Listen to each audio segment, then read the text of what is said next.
want you to hit me as hard as you can. Hey everybody, Chris Bumbury here again at CinemaCon in Las Vegas, and I just came out of the Disney presentation, and it was a good one. There was a lot of interesting stuff and first look footage that we saw, so let's start with the one that everybody no doubt is going to be talking about, Avatar 2. So we got to see a pretty brief teaser trailer for the movie, which is actually called Avatar: The Way of Water. That's the official title. So one thing worth noting is that you're not going to see the teaser trailer online anytime soon, but you can see it if you go see Doctor Strange in the Multiverse of Madness.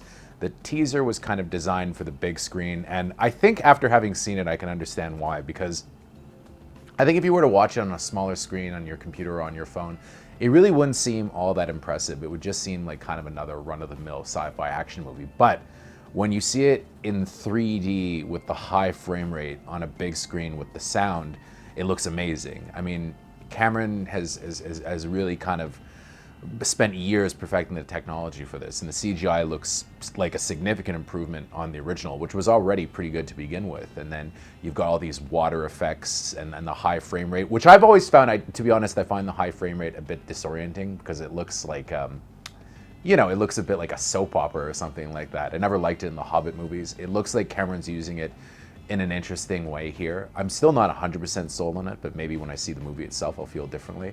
But I really can't say too much about the footage because really we only got, quick glimpses. It looks like a lot of the story centers around, the children of the main characters from the first movie. And one of them's human and one of them's Na'vi. So that's interesting. We didn't see Stephen Lang in the footage or Sigourney Weaver, but apparently they're both back despite the fact that their characters seemingly died in the last one. One thing that's worth noting is that Avatar is actually getting re-released in September worldwide in a wide release in theaters. And I can understand why, because it's been something like, 12 years since the last one came out, right? So audiences at this point may not really be familiar with that world anymore. So they kind of need to usher people back in. So it's going to be a big re-release. And Avatar: The Way of Water, it looks really good. 4 movies being planned, so this one better be successful, I guess. But one thing that John Landau said, who was there to present the footage, was that each movie is going to tell a contained story and is going to come to a satisfying conclusion. So don't expect any big cliffhangers. But taken together, they're going to form more of a thematic arc, which is interesting. So getting on to the rest of the footage, I was kind of keen to see something for Black Panther: Wakanda Forever. And in the sizzle reel at the beginning, they showed us some quick glimpses of Lupita Nyong'o and Letitia Wright, but we really didn't see enough to go on, and I really still don't have the concept of the movie down pat. It's not confirmed yet if Letitia Wright's character Shuri is actually Black Panther now. They really didn't show us a lot, but apparently Ryan Coogler is in the middle of shooting the movie right now, and they just didn't have that much to show us. They did, however, have footage to show us from Doctor Strange in the Multiverse of Madness. In fact, they showed us the first 15 minutes of the movie.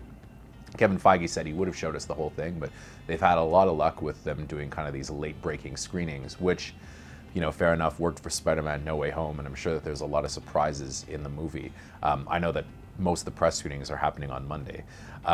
So the footage that I saw didn't have any huge reveals, not the ones that were teased by the trailer anyway. And I don't want to give too much away because I think that everybody probably wants to go into the movie fresh.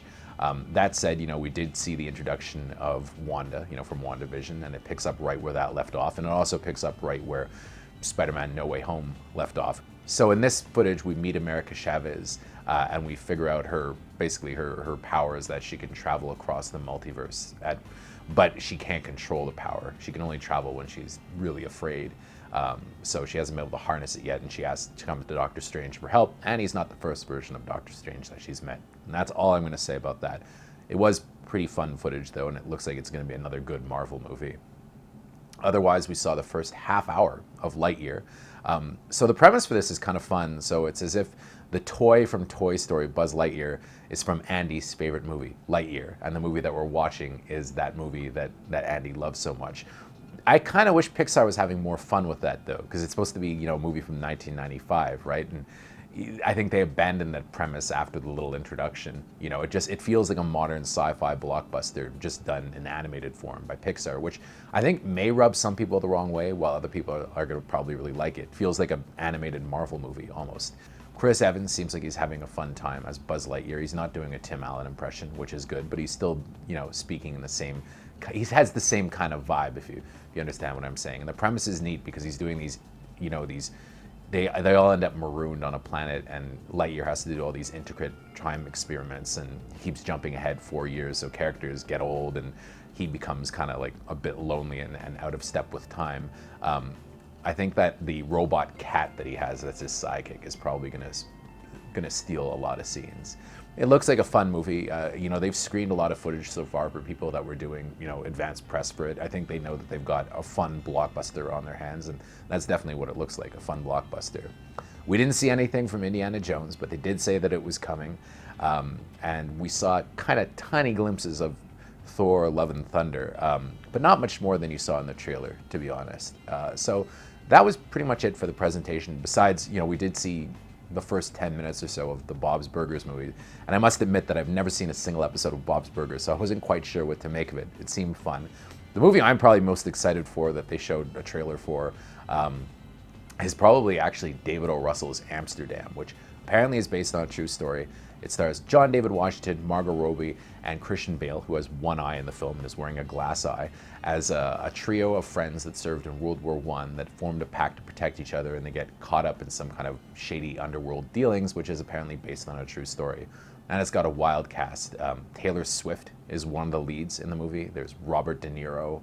There's Michael Shannon. There's all kinds of people in this film, and it looks like it's going to be a big budget Oscar play. It looks kind of like a period American Hustle in some ways, and I'm definitely looking forward to seeing that one. And the title hadn't been revealed up until now, so it's Amsterdam, and it takes place presumably in Amsterdam.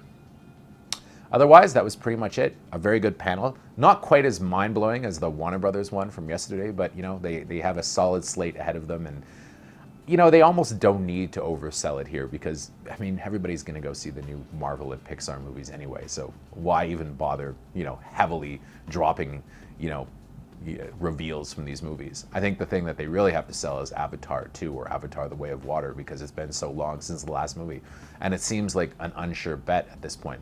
Then again, last movie came out, a lot of people thought it was going to flop, and it became the biggest grossing movie of all time up to a point. So Disney seems to have a lot of faith in James Cameron, and I can understand why. So until next time, we'll have a lot more reactions coming from CinemaCon, so stay tuned.